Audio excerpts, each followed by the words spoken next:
नमस्कार दोस्तों, मेरे चैनल गीता रसोई में आप सभी का हार्दिक स्वागत है। जिन लोगों की शादी हो जाती है और वो माताएं नहीं बन पाती हैं किसी कारणवश, तो उनके लिए वीडियो है, और जिनके बच्चे भी हैं उनके लिए भी ये वीडियो दोनों के लिए है।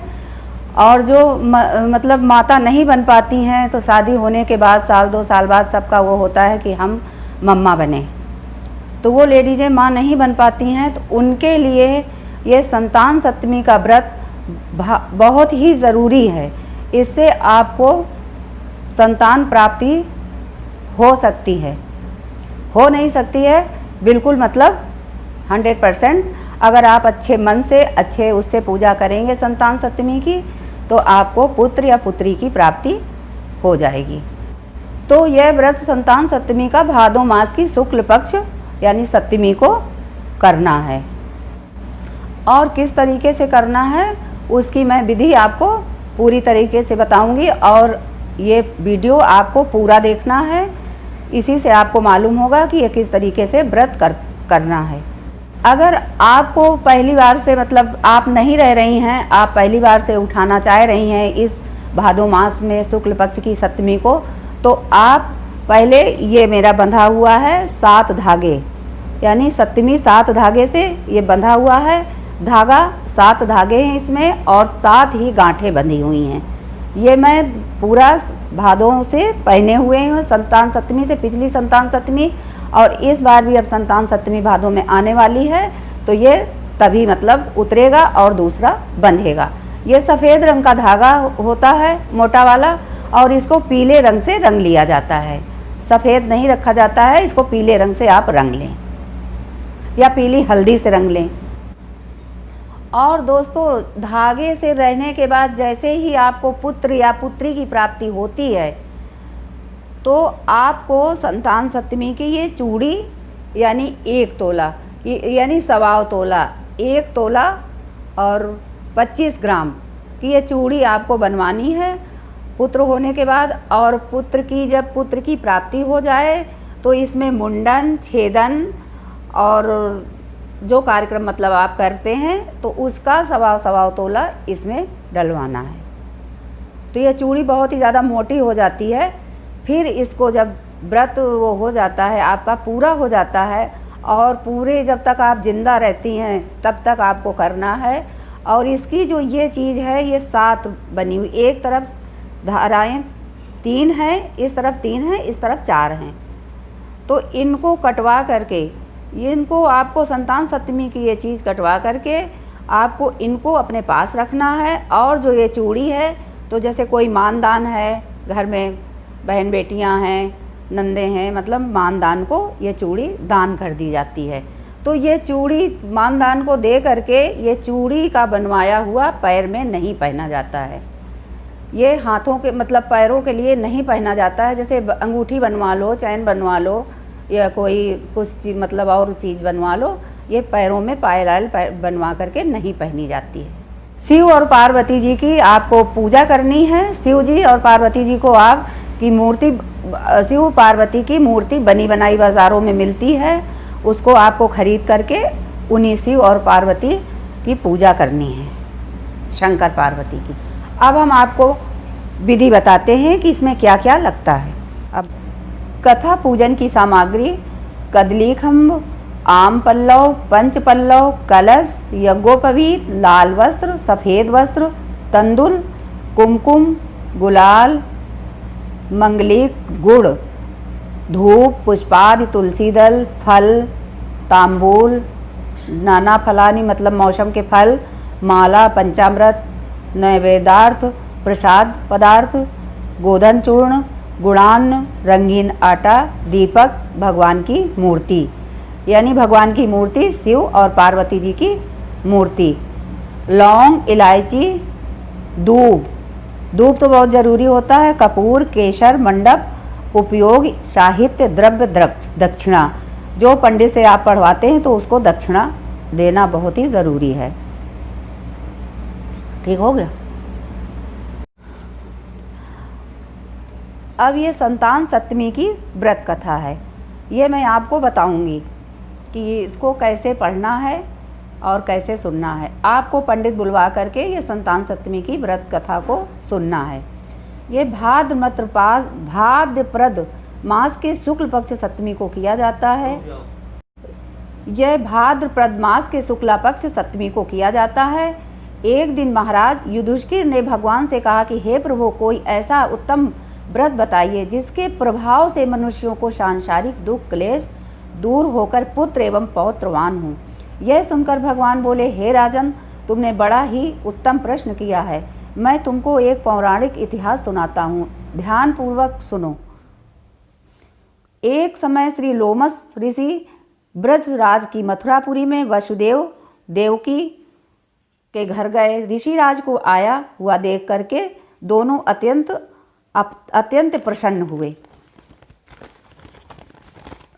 प्रसन्न हुए तथा उनको उत्तम आसन पर बैठाकर उनकी अनेक प्रकार से वंदना तथा सत्कार किया। फिर मुनि के चरणोदक के अपने घर तथा शरीर को पवित्र किया।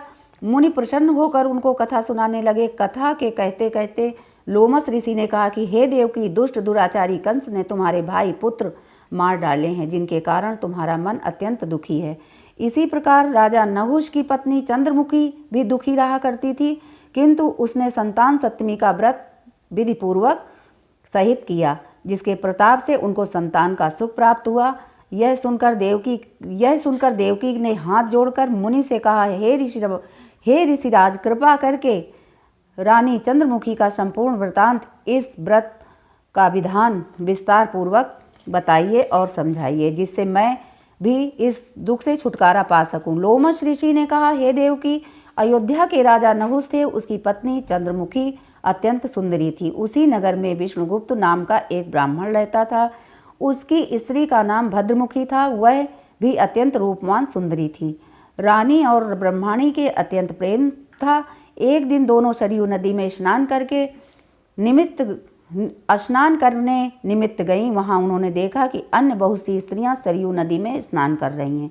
निर्मल वस्त्र पहनकर एक मंडप में श्री शंकर एवं पार्वती की मूर्ति स्थापित करके उनकी पूजा कर रही थीं। रानी और ब्रह्माणी ने यह देखकर उन स्त्रियों से पूछा कि बहन, यह तुम किस देवता का और किस कारण से पूजन व्रत आदि कर रही हो। यह सुनकर उन स्त्रियों ने कहा कि हम संतान सप्तमी का व्रत कर रहे हैं और हमने शिव पार्वती का पूजन चंदन अक्षत आदि से षोडशोपचार विधि से किया है। यह सब इसी पूरी व्रत का विधान है।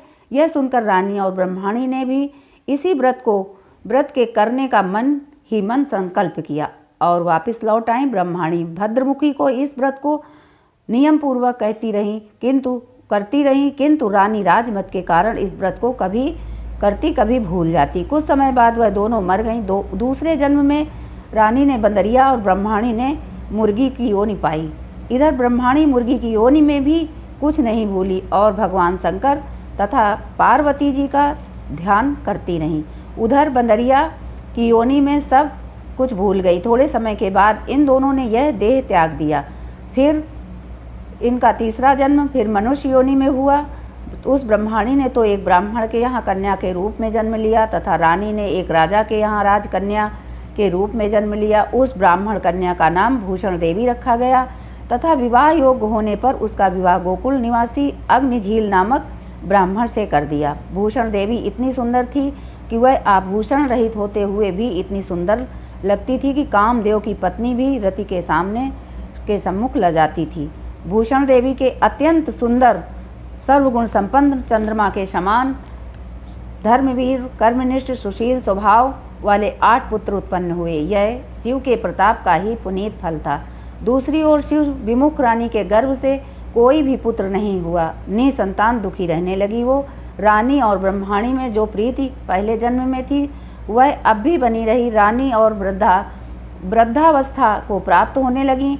तब उसने एक गूंगा व बहरा तथा बुद्धिहीन अल्पायु वाला एक पुत्र हुआ और 9 वर्ष की आयु में इस क्षणभंगुर संसार को छोड़कर चला गया। अब तो रानी पुत्र शोक में अत्यंत दुखी हो गई और व्याकुल रहने लगी। दैवयोग से भूषण देवी ब्रह्माणी रानी के यहाँ अपने सब पुत्रों को लेकर पहुंची। रानी का हाल सुनकर उसे भी बहुत दुख हुआ, किंतु इसमें किसी का क्या बस। कर्म और प्रारब्ध के लिखे को स्वयं ब्रह्मा भी नहीं मिटा सकते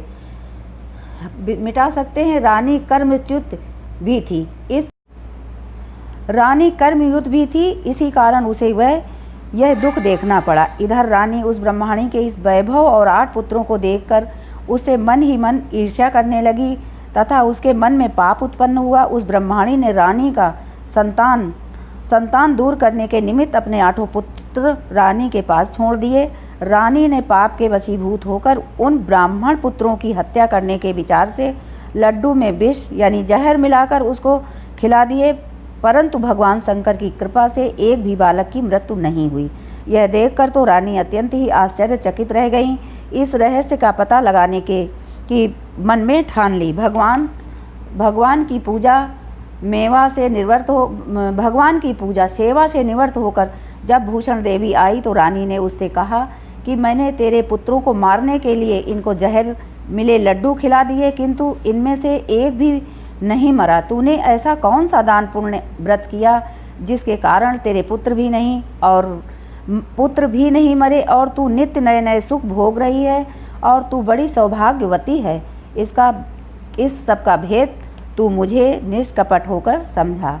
मैं तेरी बड़ी ऋणी रहूंगी। रानी के ऐसे दीन वचन सुनकर भूषण देवी ब्रह्माणी कहने लगी, हे रानी सुनो, तुमको 3 जन्म का हाल कहती हूँ जो ध्यानपूर्वक सुनना। पहले जन्म में तुम राजा नहुस की पत्नी थी और तुम्हारा नाम चंद्रमुखी था, मेरा नाम भद्रमुखी था और मैं ब्राह्मणी थी और तुम दोनों अयोध्या में रहते थे। मेरी तुम्हारी बड़ी प्रीति थी। एक दिन तुम दोनों सरयू नदी में स्नान करने के लिए गए और दूसरी स्त्रियों को संतान सप्तमी का उपवास शिव जी का पूजन अर्चन करते देखकर दोनों ने भी उस व्रत को करने की प्रतिज्ञा की थी। तुम तो राजमत के कारण सब भूल गई और झूठ बोलने का तुमको दोष लगा, जिससे तुम आज भी भोग रही हो। मैंने इस व्रत का आचार विचार सहित नियम पूर्वक सदैव किया, आज भी करती हूँ। दूसरे जन्म में तुम्हें बंदरिया की योनि मिली तथा मुझे मुर्गी की योनि मिली। भगवान शंकर की कृपा से इस व्रत के प्रभाव तथा भगवान नाम को मैं इस जन्म में भी भूली नहीं और निरंतर उस व्रत को नियमानुसार करती रही। तुम अपने इस संकल्प यह पुनीत व्रत भादों के महीने की शुक्ल पक्ष की सप्तमी के दिन किया जाता है। इस दिन ब्रह्म मुहूर्त में उठकर किसी नदी अथवा कुएं के पवित्र जल से स्नान करके निर्मल वस्त्र पहनने चाहिए। फिर भगवान श्री शंकर तथा जगदम्बा पार्वती जी की मूर्ति की स्थापना करें। इस प्रतिमाओं के सम्मुख सोने चांदी के तारों का अथवा रेशम का एक गंडा बनाएं। उस गंडे में 7 गांठें लगानी चाहिए। इस गंडे की धूप दीप अष्टगंध से पूजा करके अपने हाथ में बांधें और भगवान शंकर से अपनी कामना सफल होने की शुद्ध भाव से प्रार्थना करें। तदंतर 7 पुआ बनाकर भोजन में 7 पुआ बनाकर भगवान को भोग लगाएं और 7 पुआ ही बनाकर एवं यथाशक्ति सोने और चांदी की एक अंगूठी बनवाकर इस सबको एक तांबे के पात्र में रखकर और उनका षोडशोपचार विधि से पूजन करके किसी सदाचार धर्मनिष्ठ कर्मनिष्ठ सत्य पात्र ब्राह्मण को दान में दे दें। उसके पश्चाताप 7 पुआ स्वयं प्रसाद में ग्रहण करें।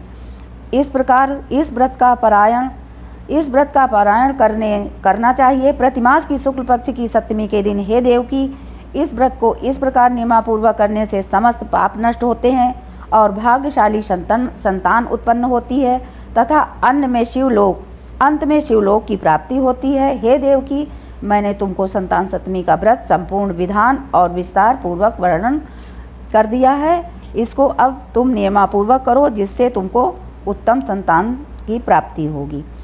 इतनी कथा कहकर भगवान आनंद कंद श्री कृष्ण ने धर्मावतार युधिष्ठिर से कहा कि लोमस जी ऋषि इस प्रकार हमारी माता को शिक्षा देकर चले गए। ऋषि के कथनानुसार हमारी माता देवकी ने इस व्रत को नियमानुसार किया, जिसके प्रभाव से हम उत्पन्न हुए। यह व्रत विशेष रूप से स्त्रियों को तो कल्याणकारी है ही, परंतु पुरुष को भी समान रूप से कल्याणकारी है। संतान सुख देने वाला है, पापों का नाश करने वाला है। यह उत्तम व्रत है जिसे स्वयं भी करें और दूसरों से भी कराएं। यानी दूसरों से भी बताएं और दूसरों से भी करवाएं नियमानुपूर्वक। जो इस व्रत को करता है और भगवान शंकर एवं पार्वती जी की सच्चे मन से आराधना करता है, वह निश्चय ही अमर यश प्राप्त करके अंत में शिवलोक को प्राप्त होता है और पुत्र की प्राप्ति होती है। ये कथा इतनी है, ये सब आपको करना है। और आरती गणेश जी की है, जो कि आपको आरती भी करना है, और इसके बाद ये कथा समाप्त होती है। कथा करने के बाद आपको भूखा नहीं रहना है, और उसमें बताया गया है व्रत की उसमें कथा में कि 7 पुए बनाकर माता पार्वती और शिव जी को प्रसाद चढ़ाएं और चंदामृत बना करके। और ये जो चीज़ मैं बांधे हुए हूँ, इसकी अष्टगंध से पूजा करना है, धूप दीप नैवेद्य, कोई मतलब जितनी श्रद्धा अनुसार उसमें लिखा हुआ इतना है, लेकिन इतना कुछ नहीं करना है आपको। कोई सोने का वो और उसका नहीं बनवा पाता है, तो ये धागे से ही आपको पहली बार से शुरुआत करना है। इस धागे को पीले रंग से रंग लीजिए, पीली हल्दी से रंग लीजिए, और इसमें 7 गांठें जैसे कि व्रत में लिखा हुआ है, उसमें चांदी या सोने का लिखा हुआ है, लेकिन आप इस गंडे को बना करके 7 धागे को लेकर एक में मिला करके और इसमें 7 गांठें लगा करके आप इसको पूरा साल बांधिए। यह व्रत करने से मैं 100% गारंटी ले रही हूँ कि आपको 100% पुत्र या पुत्री की प्राप्ति होगी। जो माताओं के पास पुत्र हैं तो वो भी पूजा करें, संतान सप्तमी की वो भी पूजा करें, क्योंकि बच्चे गुणवान और मतलब होनहार और संस्कारी बच्चे, ऐसे बच्चे पैदा होते हैं ये व्रत करने से। इसलिए आपको अगर अच्छा लगा हो हमारा ये व्रत कथा और संतान सप्तमी की प्राप्ति, तो आप इसको अवश्य देखें और मेरा पूरा वीडियो देखें, तब आपको समझ में आएगा। इस आप ये पूरा देखिए और पूरा पढ़िए। अगर आपको यह संतान सप्तमी की जानकारी, बच्चे की प्राप्ति की जानकारी अच्छी लगी हो तो हमारे वीडियो को, हमारे चैनल को सब्सक्राइब कीजिए और लाइक भी कीजिए, दूसरों के साथ शेयर भी कीजिए कि ये वीडियो हमारा दूसरों के साथ पहुँचे और वो भी जिनको पुत्र की प्राप्ति नहीं है उनको पुत्र की प्राप्ति पहुँचे। और सब्सक्राइब ज़रूर से ज़रूर कीजिएगा, लाइक भी कीजिएगा। आपका बहुत बहुत धन्यवाद।